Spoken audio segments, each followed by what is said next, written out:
નથી, ઘણા બહેનોય ધૂણતા. એવા એવા જો બધા પુરુષ ધૂણે ને બાયુ ધૂણેમાં બહુ ફેરો. આપણે પુરુષ ધૂણતા હોય ને તો ગણ્યા ગાંઠ્યા પગે લાગે, પણ બેનું ધૂણતા હોય ને ખમા આખું ગામ પગે લાગે, વારો ન આવે. હે માં, હે માં, હે માં. મને હવે ખબર પડી ધર્મેન્દ્ર ને હેમા માલી નોખા હું કામ રહી. રોજ કેટલી વાર કેવું હે માં. આમાં શબ્દ પકડો તો જ મજા આવે, કઈ બધાને નો મજા આવે. અમુક તો હા આમ જ હજી બેઠા છે, આવશે હું ગયા કર્યા. ઘડીકમાં શિવાજી આવે ને ઘડીકમાં આવો તો હું થાય છે આમાં. નહીં, તમે પીવો તો મજા આવે, તમે વાત પીવો તો મજા આવે. હા, બાકી નો હળવું છે નો. ઘણા એ ક્યાં કરો 80 વર્ષ ઘણા થઈ ગયા તો હજી ખબર જ નથી આપણે હું સહી એમ. અને એ નથી ખબર શું કામ આવ્યા. ઘણાને કોરોના વયું ગયું એટલે ઘણા હજી નથી ખબર એ હતું હું. હવે એને કોઈ દી કોરોના થાય. એક જણાએ ડોક્ટરને ફોન કર્યો કોરોના વખતે, ત્યારે તો ફૂલ કોરોના ઝપટ હાલતી. હું તમને સાચી ઠોકીને કહું સાહેબ, વિશ્વાસથી કહું, હું એક દી ઘરે નથી રહ્યો. એક દિવસ હું ઘરે નથી રહ્યો. ઘરે એટલે હું કઈ રખડવા નહોતો જતો, હોસ્પિટલ જ જતો હતો. એક પણ વાર મેં જો સાંભળો, જો સરકારના નિયમોનું પાલન કરવું જ જોઈએ, પણ સાહેબ અમે જે પૂજ્ય મોરારી બાપુ દ્વારા જે અમારે સેવાનો અમને મોકો મળ્યો અને તળાજાની હોસ્પિટલ અમે ચાલુ કરી, એક પણ દર્દીને હું અડ્યા વગર નથી રહ્યો. જેની પરિસ્થિતિ હાવ ગરીબ હોય ને ગંભીર હોય, બે વસ્તુ હોય. ત્યાં એ માડી હોય, બાપા હોય કે યુવાન મિત્ર હોય, એની બાજુ બહેન કહેતો તારા રિપોર્ટ મેં જોયા ભાઈ, તમને કોરોના નથી. તમને કોરોના હોય તો હું થોડો તમને અડું. સાહેબ 90% ફેર પડી જતો હતો. અડે થાય એવું વસ્તુ નહોતી, વેમમાં હોય એને થાય. હા, અડે શું થાય આજ તમને અનુભવ થયો છે અમુકનો. એ બિચારા કોઈ દી બહારાય નહોતા નીકળ્યા, માસ્ક વગર નીકળતા નહોતા, કોઈનું પાણી નહોતા પીતા. એ ધરાર આવી ગયા, હારો મરી ગયા. નહીં, સેવાનો મોકો ભગવાન આપે. આપણને નથી થયો માન લેવાનું કે આપણને શું કામ નથી થયો. ઈશ્વર જોવા માગતા હશે કે આને નથી થયો, બીજાની સેવા કરે કે નહીં. એ આપણો પાવર વીયો ગયો. હે, જેને ભાઈઓનું જોર હતું કે અમારી પાસે એટલા અમે ભાઈઓ છે, અવડો અમારો પરિવાર છે, ખબર કાઢવા ન ગયા કોઈ. હે,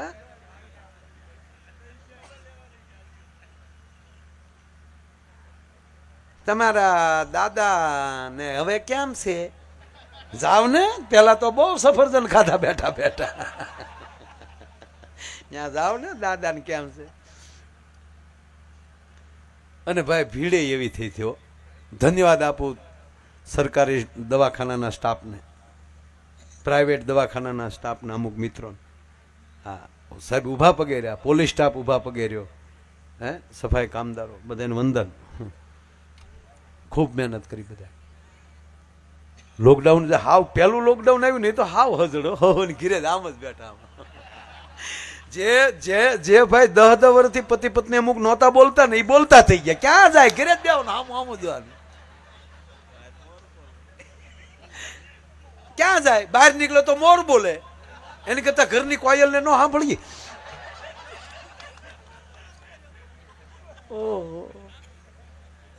એક ભાઈ મેં પૂછ્યું, મેં કીધું લોકડાઉનમાં કેવું થયું? મને કે માયાભાઈ ખરેખર ઘણું જાણવા મળ્યું. માયાભાઈ તમને શું જાણવા મળ્યું? મને કે આપણને લોકડાઉન આવ્યું ત્યારે આપણને ઘરે રહ્યા આપણે, અને આપણને પેલું જાણવા એ મળ્યું કે પોતું મારતા મારતા પાછું ઓલાય, ઝાડુ મારતા મારતા આગળ ચલાય. બોલો કેવા ટ્રેનિંગ લઈ લીધા.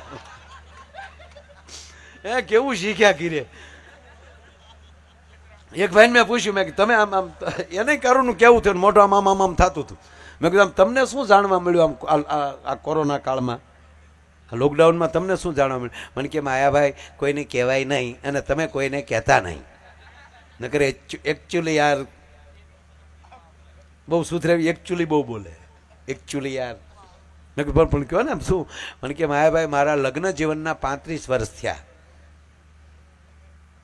છોકરાની ઘરે છોકરા છે, ભગવાનની દયા છે, પણ માયાભાઈ એટલા બધા આપણે બધા કામમાં વ્યસ્ત, home to office, office to site, site to office, office to home, ક્યારે ઘરે આવીએ કંઈ નક્કી નહીં, એટલા બધા બીજી રહેતા. પણ ભગવાને ખૂબ દયા કરી, ઘરે ને ઘરે રહ્યા. મેં કીધું તો અમી રહ્યા, નકર ગામો ગામ વાતા વગાડતા હતા. હવે હામાં બે ગયા. હવે તો રોજ રોજ ઘરે ઉતારો આરતી.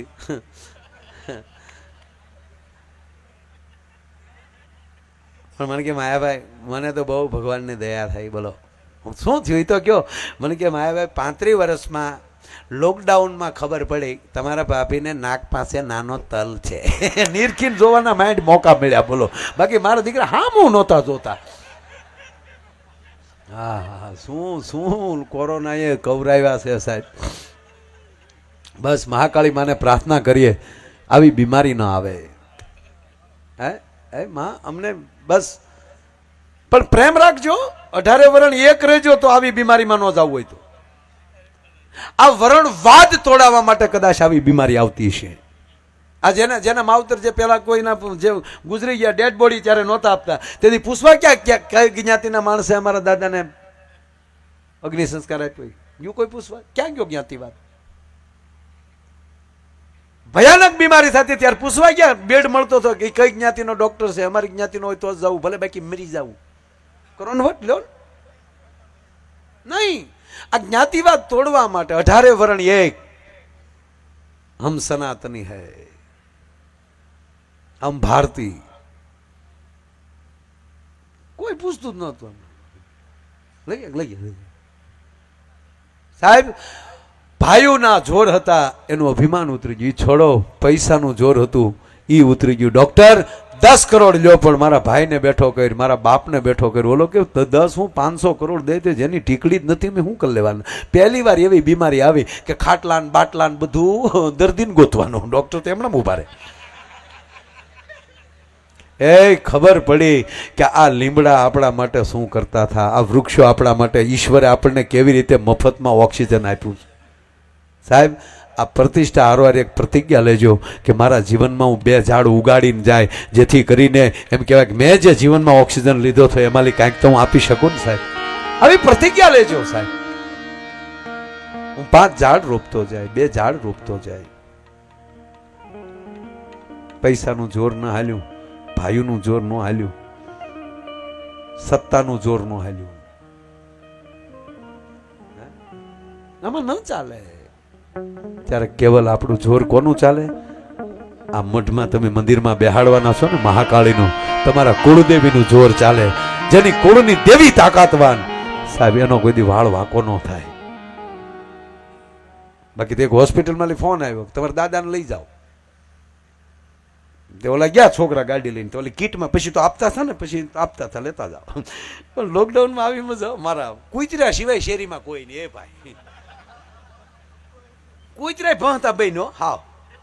એક દી હું નીકળ્યો તો કુતરો હામો મળ્યો. મને કે માયાભાઈ લોકડાઉન કેદી ખુલશે? મેં તારે શું કામ છે?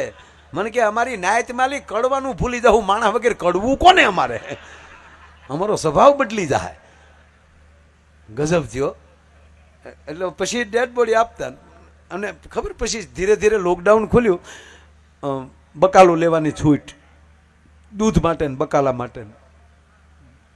તોય માણા મારું દીકરું પાકો માણાની જાત છે. હો હાવ. અમારે હકાદાન ગઢવી એમ કે હું પહેલી વાર ઘોડે ચડ્યો કે એક જગ્યાએ મારું હામૈયું હતું. એ કે એનું એટલે હકાભાઈનું આનું હામૈયું હતું, એટલે ઘોડા ઉપર ચડ્યો. એટલે કે મેં ઘોડાને કીધું, ઘોડા હું કોઈ દી ઘોડે નથી ચડ્યો, મારું ધ્યાન રાખજે, મને પસાડતો નહીં. ત્યારે ઘોડે કીધું, હકાદાન હું ઘોડો છું, માણા નથી. માણા કદાચ પસાડે. અને સાંભળી લે હકાદાન, હું પસાડીને તો તમે ઊભા થઈ જાઓ, પણ તમને માણા પસાડશે ને એ તમે ઊભા નહીં થઈ શકો, કારણ કે માણા એવો અઘરો થતો જાય. વાહ હકાદાન, સરસ વાત છે. એટલે આ બધું અઘરું છે સાહેબ.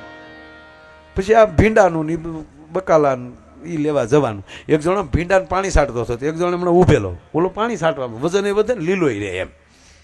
તે પાણી છાંટતો હતો, ઘરા ગામ ઊભેલો. એટલે ઓલા પાછા બકાલાવાળાએ પૂછ્યું, હા ભાઈ શું લેવું? એ કે તારો ભીંડો ભાનમાં આવી ગયો તો 500 ગ્રામ જોખી દે.